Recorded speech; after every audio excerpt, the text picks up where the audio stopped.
Hello, I'm Sabri Benishore, and welcome back to Make Me Smart, where we make today make sense. And I'm Mariel Segarra. Thank you to everyone for joining us this Friday for Economics on Tap, whether you're on the YouTube live stream or listening to the podcast. Excited to be here. And today we are going to do the news, and we are going to play a round of half empty, half full. But first, Mariel, what are you drinking? I love that you just changed the name of the game on your first Friday here. Half full. It's now called Half Empty, Half Full, Drew.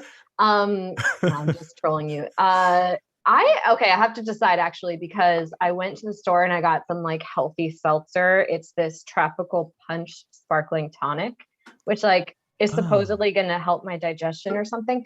And then I have Tres Clavos, which is a rum that has real mango in it. It's from San Juan. I got it when I was there. So I don't know, which one do you think I should have? The rum. Mm-hmm. Just on its own. The rum. It's Friday. Okay, I'm gonna have the rum. I'm gonna try it out. It's I'm excited to finally get to the bottom and eat the mangoes. Is that too much of a pour? I don't know anymore. That seems like is that one? No, drink? that's yeah, sure. That's one drink. Yeah, I mean, it could also be like a fourth of a drink for some people, but I'd say that's good. Yeah. For some unnamed people. Mm-hmm, mm-hmm. Okay. What about you? I'm drinking Diet Red Bull out of a pottery cup that I made. Cool. Yeah. Okay. I should mix that. Oh, sorry. I'm just getting a note from Bridget that the listeners also think I should go for the rum. Well, let's taste it. Diet Red Bull. So you're not in a drinking mood tonight. No, I have a friend in town. We're going to go out, and we're probably going to be out till 6 a.m. So I need to pace myself. So I'm not going to start drinking so soon. I have a rule. How's it? It's good. It's really good, actually. It's dangerously good. You can just drink it straight, and it's really sweet. Not too sweet. It's like real mango sweet. I have a thing on Fridays now where I just take time for myself, and I binge watch Grey's Anatomy, and I get really good food, and I don't make plans. It's I make plans on Saturdays and Sundays, but yeah, I keep it to myself. That's kind of fun. That's great. I wish I did that. I just overbook myself instead and never have a moment of peace. So, but that's fine. That's my bed, and that's the bed I made, and I'm lying in it. You're gonna lie in it. All right, you ready to do the news? Yeah, ready. You go first. Do you want to go first? Okay. All right. Well, so first of all, I wanted to just revisit our old friend Elon Musk in his quest to buy Twitter. So Twitter just threw up what's called a poison pill, which is basically they're like, oh, you want to buy our company? Well, we're going to just issue so many shares at such a discount price that your percentage is now worth nothing, and you will have to buy so many shares now to take us over that it will be ruinous for you. Dare you to try it. So that's the latest in this dumb drama of, this rich man who wants to buy Twitter. I love hearing you explain things. Stay tuned. You always do it with such verve. It will be ruinous for you. Ruinous. Yeah. I just want to use the word ruinous, but I just want to touch on that. But the other thing that I saw that I thought was cool was that the labor market is so tight right now. The odds of getting laid off are at their lowest they have been since the 1960s. And that's cool, right? That is good for people who would like to maintain their jobs. But this is what this made me think of. Think about what that means. Think about how many toxic bosses, how many horrific coworkers, how many people out there that the company and everyone in it has just been dying to get rid of, but they can't because the labor market is so effed right now. And I just wonder how many people out there are now tolerating horrific work situations because the labor market is so tight. That's just my dark thought on I this really good wish you news. wouldn't subtweet me to my face. Very Oh my unkind. God, never. No, you're right. You're totally right. But your mind does go to really dark places. That's like when I saw that, I was Yeah. like, oh, great. That's awesome for people. And you were like, think about the evil humans who I now have to continue to work with.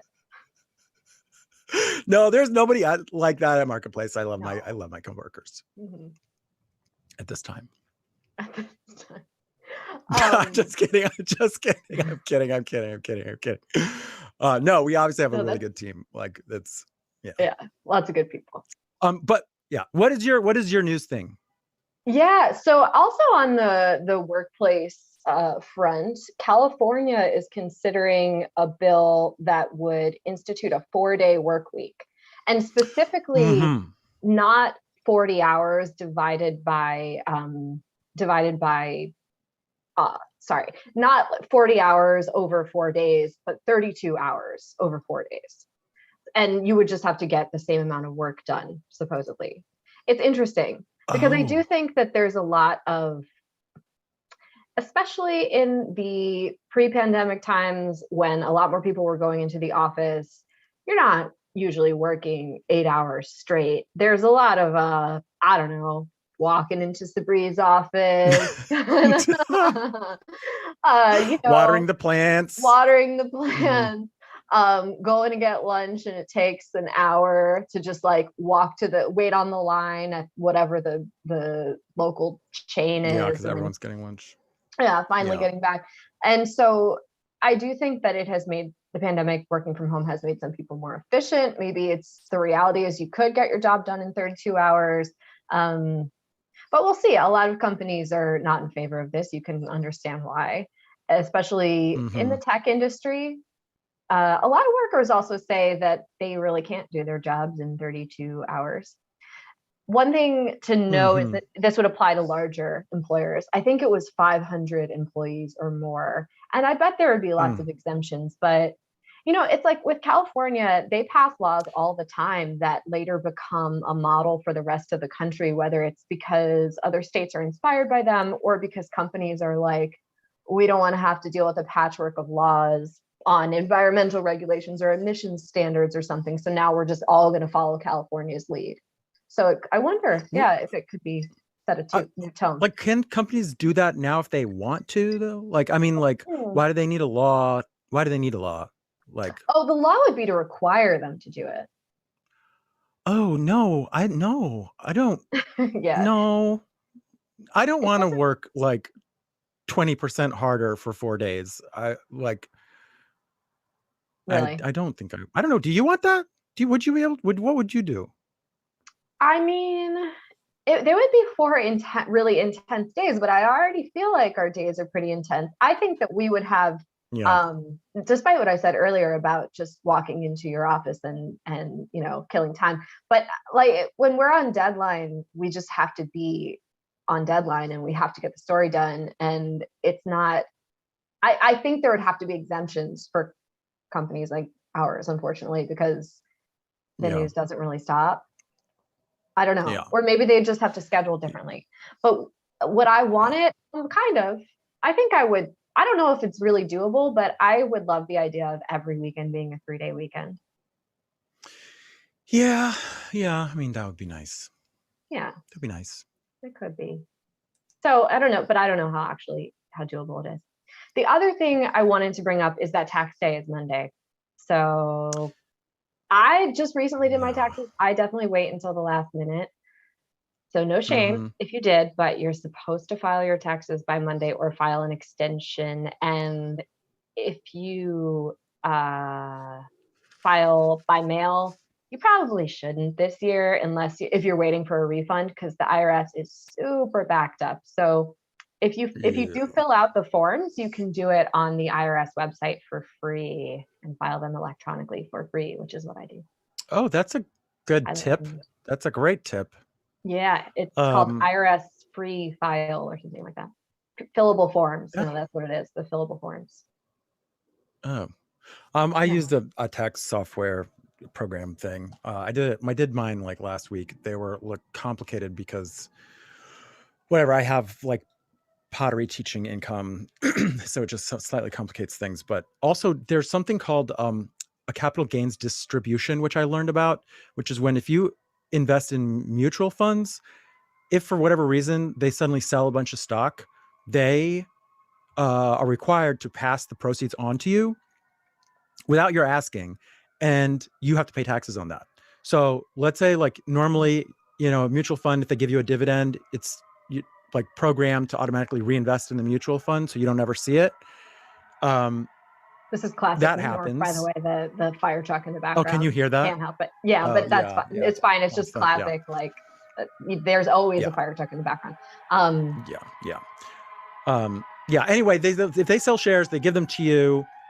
You don't even know that you got them, and then suddenly you have to pay taxes on them. So I owed a like chunk of change that I did not see coming, but I did learn about capital gains distributions, and apparently you're supposed to open the mail that they send you over the course of the year to know that it's coming, so you could have done something about it, but I didn't, so I owed money.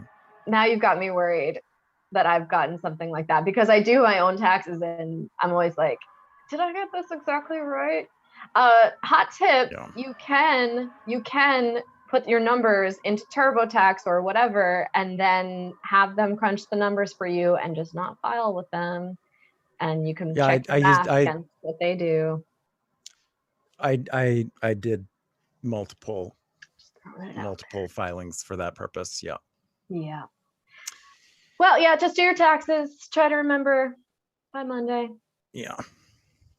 I think we're ready to play the game. So, yeah, yes. The half full, half empty. Half empty, half full. Sorry, half empty, half full. No, it's half full, half empty. I'm just messing with you. Oh. You'll never remember it now. So how do we do that? Well, Drew is going to present us with some, because this is your first time, right? Drew is going to present us with some stuff that happened this week, and we will say whether we're half full or half empty on it. And I do feel like I have some confusion around this game because people play it differently. And sometimes it's like I'm half full means I want this thing to happen. And sometimes I'm half full means I think this thing is going to happen. Or sometimes I'm half empty just means I don't want to talk about this, or I'm bored. Okay. All right. Well, I'll specify when we do it then. How this goes. These are all acceptable ways of playing half full, half empty. Oh, okay, good. Okay. Speaking of tax day, are you half full or half empty on doing your taxes early? Well, I mean, I guess I think it's great if you do them early. I'm half full on the prospect of doing them early to get a refund earlier. But if I'm being honest, I don't do mine early, so I guess I'm half empty. Does that work? Yeah, my cup is has flipped over, it fell, crashed. It's completely empty. It's incapable of holding any liquid on doing my taxes early. I have never done my taxes early. I always procrastinate. The only reason why I did them last week is because I got confused about the deadline and thought it was this Monday instead of whatever it actually is. So no, I never do them early, and I wish that I were a person who did. That's I respect classic those people. On brand for you, Sabri, is to not to wait until the absolute last minute. But I think you're going to do a good job with them, though. Like you'll wait until the last minute, but then they'll be done like perfection. Yeah. Okay. Are you half full or half empty on a growing number of camps, startups, and media on cryptocurrency for kids? Yeah. Yeah, I'm half full on introducing children to gambling. Yeah. Let's throw in liquor and cigarettes too while we're at it. No, I mean, I think it's great for kids to have exposure to financial knowledge in general. But okay, crypto. Okay. I just was not expecting that crypto's answer. Great. I have crypto. What about you? I think I need a camp for crypto because I don't have any and I don't know if I should get any. Yeah. And like I'm just picturing myself kind of showing up to crypto summer camp along with a bunch of these kids and being like, explain crypto to me. I have to use that voice, obviously. I I say half full, I guess. I think it's good for them to learn about it, just like it's good for them to learn about coding and all other sorts of things. Yeah. But Yeah. it depends who their teacher is, right? Because it's like, what are you learning about it? I mean, Hmm. I was just thinking this actually around taxes. I would be super full, all the way full on a summer camp that teaches children how to do their taxes. Why do we not teach people how to Oh do it? yeah. Why does it have to come down to Yeah. TurboTax? I am like such an Yeah. evangelist for doing your taxes yourself if you can. And we don't learn it in school. I took home ec and I learned how to make monkey bread and like a tiny little bookworm out of felt and how to sew on a button. And I don't need nobody taught me how to do my taxes until I was an adult. My mom taught me. Anyway, yeah. So Yeah. does that answer your question? Yeah, everybody's doing just great. Okay. According to the Sports and Fitness Industry Association, pickleball is the fastest growing sport in the US over the past 2 years. Are you half full or half empty? Can we phone a friend on this one? What is that the same game? Pickleball, it's where you so I don't actually know exactly. I know it's played with like a combo of like ping pong paddles, or it's a mishmash of a bunch of different sports. And it was invented in Washington State. And it's called pickleball because in crew there's the pickle boat that is the crew of the pickle boat, which I don't know what purpose the pickle boat serves, but that boat's crew is made from a bunch of other crews, like leftovers. And so they call it the pickle boat. I don't know why that is the case, but anyway, so they call it pickleball because similarly, it's made up of a bunch of different random leftovers from other sports. No, I'm half full on. I am half full on people having fun. So that's great. I look forward to the pickle nationals someday. I'm half full on people. Yeah, exactly. On people finding joy wherever they can. So yeah, that sounds great. And now I know what pickleball is. Thank you, Sabri Benishore. Mhm. Yeah, I don't know if it's played with ping pong paddles. We should You fact made check that up. that. Okay, that was all a lie. Great. I'll erase it from my I think it is. memory. I think it is. I think I'm pretty sure that it is. But yeah. Okay, before we make anything else up about games, are you half full or half empty on a Spirit Halloween store film that is apparently in the works? What? What's that about? Ah. How do you make a film about that? Is it like, well, haven't they made films from really ridiculous things before that there was like no basis for? I'm forgetting exactly what it was, but there was no story behind it. Was it the Battleship film, like based on a Yes. yeah, Yes. On yeah. Battleship Bingo or whatever that game is. Mm-hmm. Or the board game. Yeah. Drew, do we know anything about this film? Like, what is the plot or I the have a premise? log line here. When a new Spirit Halloween store appears in a deserted strip mall, 3 middle school friends who think they've outgrown trick-or-treating make a dare to spend the night locked inside. Okay. I'm gonna be half empty on this one. I wish them the best of luck though. I actually love it. I really love Halloween. So I kind of want to, as soon as you described that, I was like, I want to see that. Yeah. I like adventures. I like a caper. I like anything where someone is trapped somewhere, not in a scary way, but in a sort of like what was the remember that book, The Mixed Up Files of Mrs. Basil E. Frankweiler? No? Okay. That No, was a good book. Or fun. right, like somebody saying in the live stream, Night at the Museum kind of vibe, or I love anything like that. Oh, If yeah. there are Okay. adventures to be had. So good luck to them. I hope it's good. I'm half full.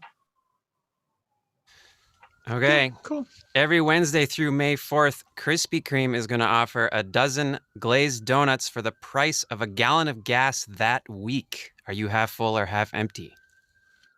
Oh What month is that wow. happening? this month. Okay, I got to do a little math here. The price of a gallon of gas that week. What's the price of a gallon of gas right now? And what's the price It's of a like dozen Krispy Kreme donuts in general?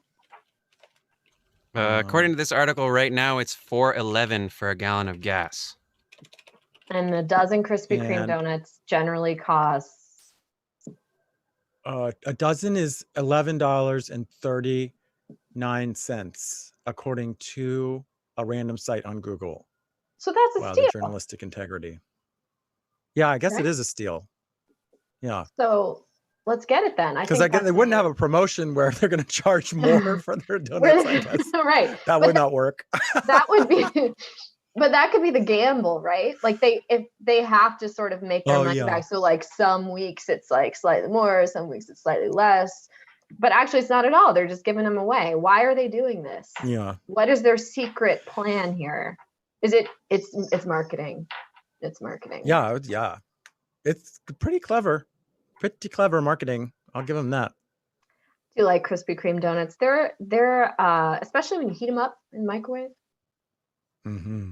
I could probably eat like 12 of those in one sitting. Is this a half full? That's a half full. That's a Yeah, full. I'll give it a half full. That's a full glass of milk on that one.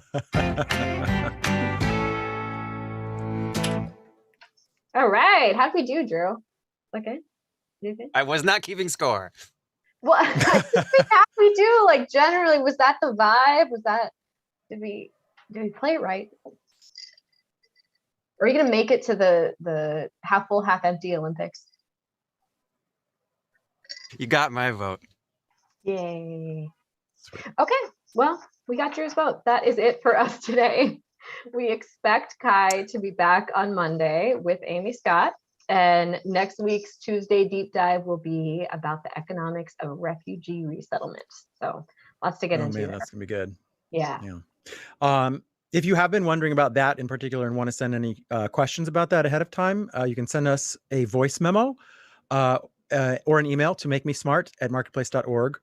You can also leave us a voice message. We are at 508-827-6278, which conveniently comes out to be 508 UB Smart. I'm sure everyone else has heard that 1,000 times. But isn't it cute though?